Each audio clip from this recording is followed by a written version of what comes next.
Strategic दर्शन में आपका स्वागत है।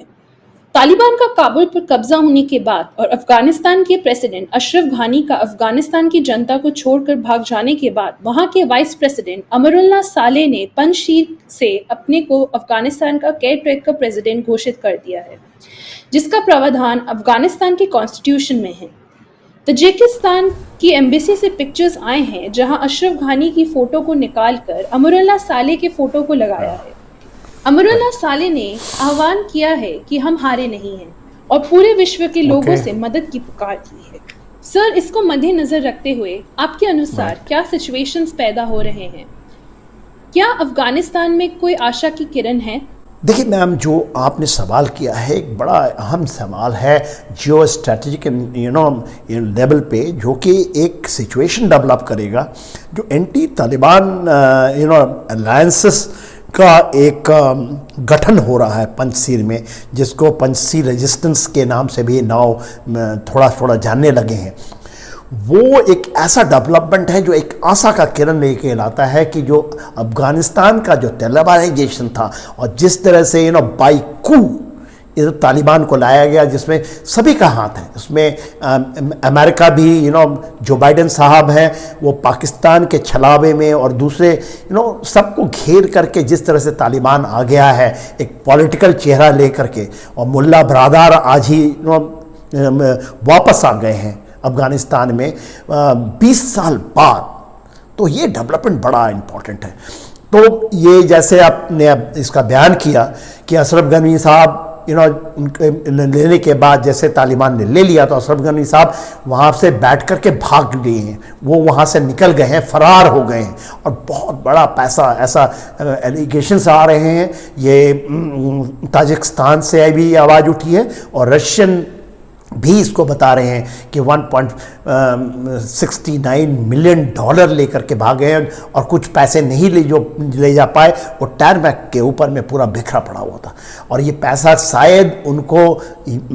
ये अफगानिस्तान का पैसा नहीं है, ये ब्राइबरी का पैसा है जो शायद चाइना फंड किया है थ्रू पाकिस्तान, और ये पैसे का गेम है, वो कॉन्ट्रैक्टरों का ये गेम है जिसके वो लेकर के इतना बड़ा धोखा किया है। 32.5 मिलियन जो अफगानी हैं उनके बरखिलाफ, और इसका जो कहर टूट रहा है, जो तालिबानियों का कहर टूट रहा है वहाँ की ख्वातीनों के ऊपर में, जो कि 14.2 मिलियन जो वेमेन्स हैं अफगानिस्तान के, उसके ह्यूमन राइट, उसके ऊपर ये जो टूट रहा है तालिबान का ये कहर, वो कैलफेट की बात, जो इमरत की बात हो रही है, और उसके लिए शायद विश्व अपने को माफ़ नहीं कर पाएगा जिस तरह से उसने तालिबान को सपोर्ट कर रहा है, चाहे उसमें रशिया हो, चाहे चाइना हो, पाकिस्तान तो है ही, पाकिस्तान ने तालिबान को बनाया है, और इसमें यूएई भी बहुत बड़ा, मेरे को लगता है उसका बहुत बड़ा हाथ है कि जिस तरह से वो अशरफ गनी को वहाँ पर वेलकम करते हैं और वहाँ से मुल्ला बरादार को भेजते हैं, और 20 साल बाद आज वो उधर लैंड कर जाते हैं। तो ये जो पसमंजर है क्या चीज़ है, इसका जियो स्ट्रैटेजिक इंपॉर्टेंस समझने की ज़रूरत है, खास करके जब हम पंजशीर की बात, पंजशीर देखिए एक प्रोविंस है जो लैंडलॉक है और किसी भी बॉर्डर के साथ नहीं लगता है,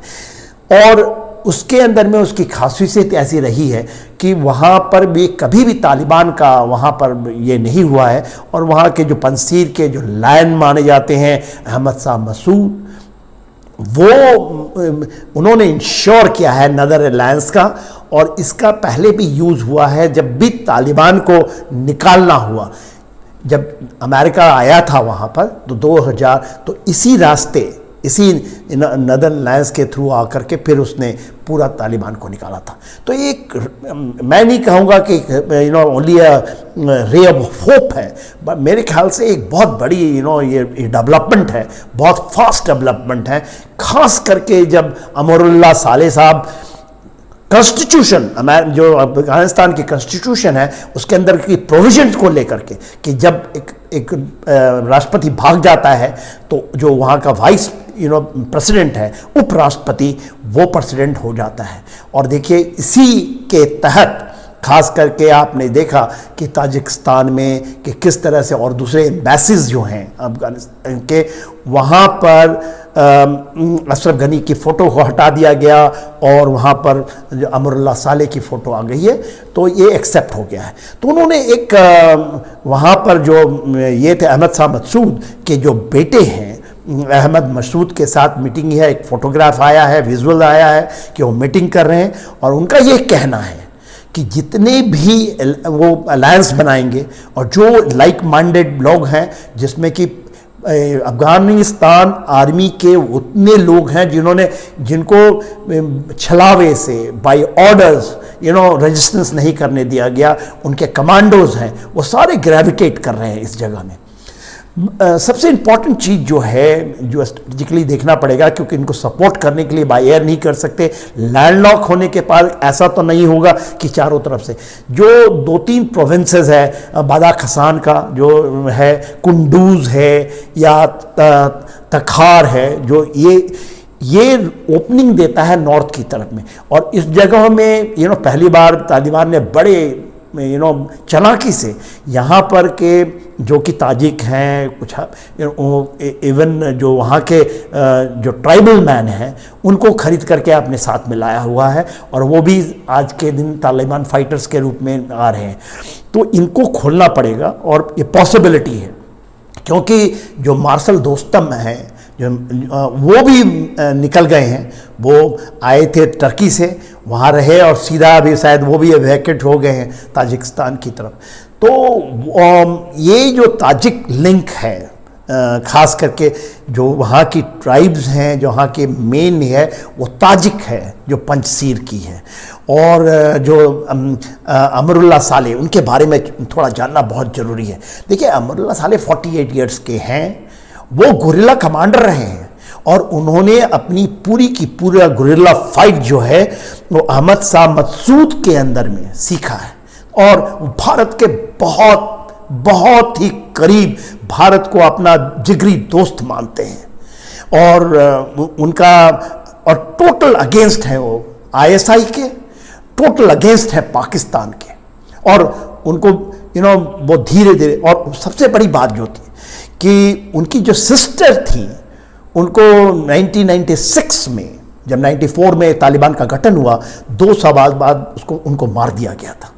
तो वो जहर उनके अंदर भरा है, वो गिव अप करने वाले नहीं है। वो उन्होंने कहा है कि लास्ट बुलेट, लास्ट राउंड तक मैं लड़ूंगा, मगर मैं तालिबान को आने नहीं दूंगा। तो एब्सोल्युटली मैं मानता हूं कि ये बहुत अच्छी डेवलपमेंट है।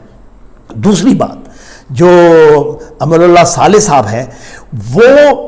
NDS, national directorate of security of Afghanistan, उसके चीफ रहे हैं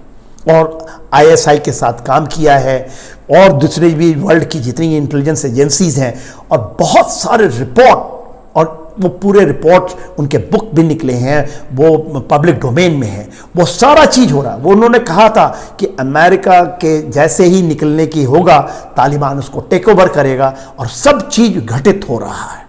तो उनका पकड़ बहुत है और वो अंडरग्राउंड हो चुके हैं। और जिस तरह से देखिए, आप आज 72 घंटे भी नहीं हुए हैं और जलालाबाद या दूसरे शहरों से भी रेजिस्टेंस, काबुल के अंदर से रेजिस्टेंस आ रही है और तालिबान अपने पूरे जो वो ब्रूटलिटी कर रहे हैं, वहाँ के वुमेन को किस तरह से वो सब्जुगेट कर रहे हैं, जैसे उन्होंने शरिया लॉ के ऊपर में लाया है। तो एक बहुत ही अच्छा डेवलपमेंट है। और जो उन्होंने एक आवाज़ उठाई है अमरुल्लाह साले ने, कि अमरुल्लाह साले ने आवाज़ उठाई है कि विश्व के सभी लोग जो भी ये चाहते हैं कि इस तरह की चीज़ें नहीं हो अफगानिस्तान में, अफगानिस्तान टेररिज्म का, टेरर का केंद्र ना बने, जिसमें Taliban bye proxy Pakistan, China, इसमें रशिया, ईरान इवन शामिल हुआ। वो इसलिए शामिल हुए हैं कि वो चाहते थे कि अमेरिका को नीचा दिखाना। ईरान तो कट्टर दुश्मन है ना अमेरिका का, वो तालिबान के साथ भी नहीं है। मगर जिस तरह से जो अमेरिकन इंटेलिजेंस एजेंसीज कह रही थी कि 6 महीना लग जाएगा, वो 6 दिन के अंदर भी पहले ही, उसके पहले तालिबान का कब्जा हो गया और पूरी उनके कब्जे में आ चुका है। वो इसलिए हुआ कि ईरान ने भी मदद किया, रशिया भी चुप है, और चाइना पाकिस्तान तो चाहता ही है कि अमेरिका को नीचा दिखाना। तो बहुत बड़ा स्ट्रेटजिक ब्लंडर है अमेरिका का, और जो बाइडेन साहब अभी भी लगे हुए हैं अपने को जस्टिफाई करने के लिए। जरूर है ये कि अमेरिका केवल नहीं लड़ सकता है वॉर अगेंस्ट टेररिज्म, पूरे वर्ल्ड को आना पड़ेगा, यूएन को बढ़कर आना पड़ेगा। यूएन के जो ऑप्शंस हैं, जो पहले भी मैंने इसके पहले आपके जवाब में दिया था पिछले वीडियो में, कि वो जो पीस इन्फोर्समेंट की बात कर सकते हैं यूएन, अभी तक नहीं किया है। ह्यूमन राइट की बात कर रहे हैं। 14.2 मिलियन वेमेन जो ख्वातीन हैं, जो लेडीज हैं, जो वेमेन हैं, बच्चियां हैं, उनके ऊपर में जो वायलेंस कर रहा है, जिस तरह से उन चीज़ों के ऊपर में यदि एकजुटता होती है और इसको थोड़ा सा भी रेजिस्टेंस आता है। ट्विटर और फेसबुक ने तो उन्होंने कह दिया कि नहीं, वो तो ये टेररिस्ट है और उन्होंने उसको यूज़ नहीं कर सकते। बहुत बड़ा कदम है। एक कदम जिस तरह से कनाडा ने कह दिया कि नहीं, हम रिकॉग्नाइज नहीं करेंगे, शायद यूके ने भी किया। अब अमेरिका भी अभी G7 का मीटिंग करना चाह रहा है और उसके ऊपर बातचीत। दुनिया की यदि देश उसको नहीं मान्यता देती है तो तालिबान का खात्मा खत्म है। पाकिस्तान को भी आपको इसके साथ पनिश करना पड़ेगा, सैंक्शन करना पड़ेगा और उसके अगेंस्ट में भी कार्रवाई, क्योंकि उसकी सरजमीन यूज हो रही है तालिबान के थ्रू के पूरे विश्व के अंदर में जो कैलफेट। नहीं तो फिर से वह 9/11 होगा, 26/11 फिर से होगा और कत्ले आम होगी और पूरी विश्व फिर उसी माहौल पे पड़े जाएगा जिस जगह से हम विश्व निकला था।